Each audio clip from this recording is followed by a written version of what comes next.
I call Poto Williams. Oh, thank you, Mr. Speaker. And I too want to join with others in this House to acknowledge the work that has gone on behind the scenes by the Minister, by the Honourable Leanne Dalzell, who's here present in the gallery today, by the other members of various members from across the House who have workshopped what was a piece of legislation that Labor couldn't support when it first came back to the House, but with the collaboration and the considered work that happened behind the scenes is now something that has support from across the House.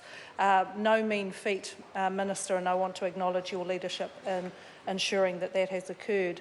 There are some changes that happened in that process, in that workshopping, that are quite significant, and I do want to remark on what they are. And what this now provides for us as locals is some better input into the planning and the decision making of what the future of our city will look like. It's about the residents and the communities actually having a much bigger say and much bigger buy-in into the kind of city that we can create together. This bill actually forms the basis of that relationship between the government, between Christchurch City Council, the other TLAs, Ngāi Tahu, ECAN, and those people who sit and the structures that sit together to support, to ensure that our people have a say in establishing a positive and forward-thinking, forward-looking city. The plans, as they've been developed, need to have greater input by the people who will eventually have to live within the implementation of those plans. And there's recognition that work has already been happening in this area.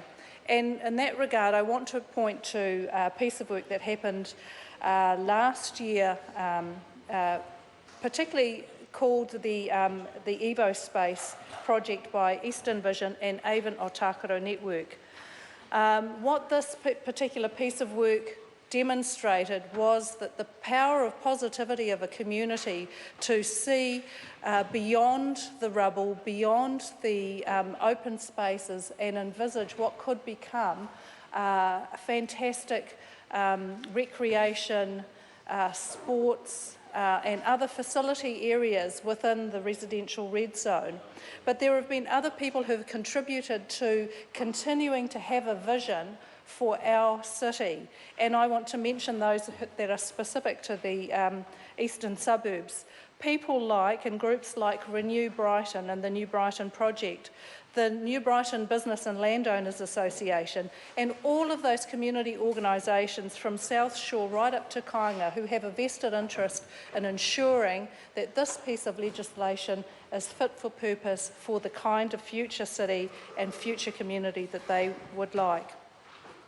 The changes that this bill has brought about have meant that there is a transfer of power from Wellington to locals, that there is a reduction in the use of emergency powers, though there will be some use of those powers required into the future, but that there is also greater local input into the decision making. So what does that mean for the people of the Christchurch East electorate? Well, specifically the residential red zone and the New Brighton area have special letters of intent with regards to the significance of the regeneration plans. So for the residential red zone, there are opportunities and decisions that can now go in place. As I mentioned, the Evo Space project, where locals talked about the types of facilities that they would like within the residential red zone. Knowing full well that at some point development will have to occur, they would like to also see the opportunity to have wide open spaces, to have rowing lakes, to have dog walking parks, and also to have opportunities such as may be presented by the Eden project. There are still some decisions to be made. What happens to the New Brighton Road?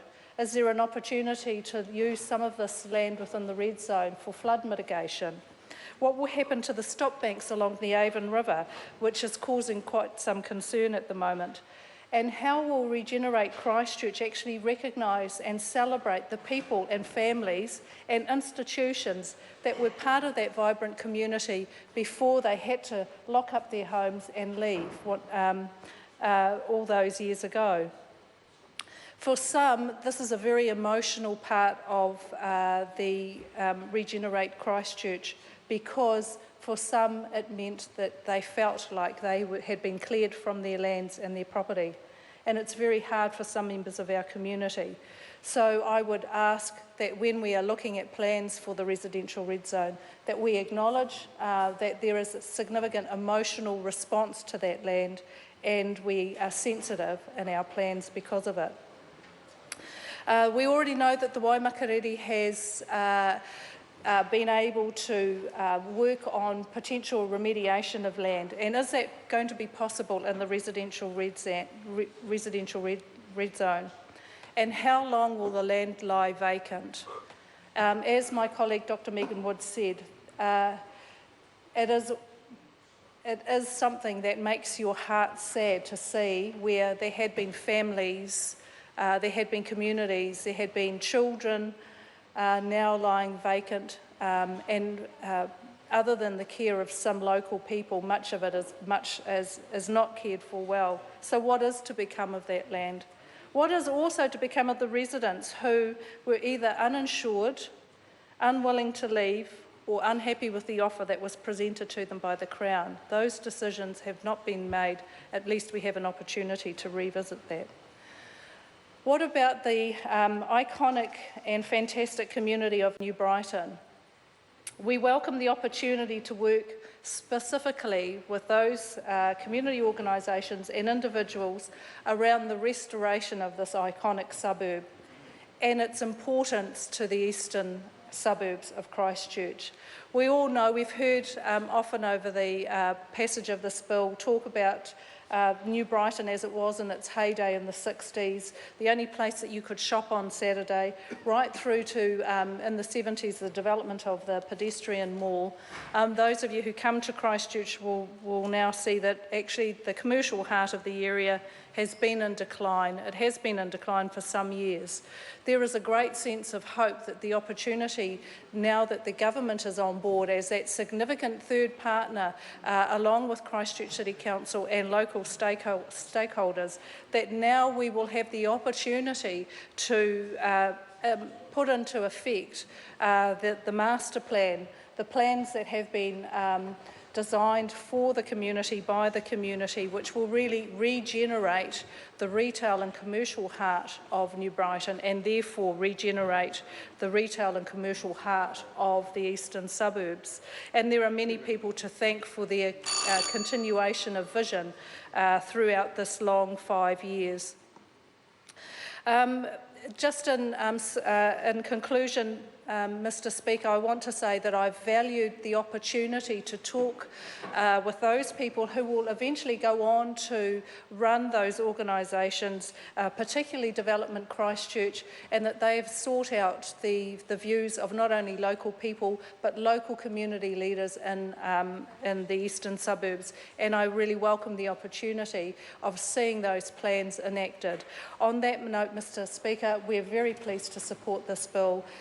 Those of us in the eastern suburbs of Christchurch know that there has been a lot of work to get it to the point and the shape of the legislation into a shape where we are comfortable and know that we can work together with the government and our local politicians for the future of our city. Thank you, Mr. Speaker.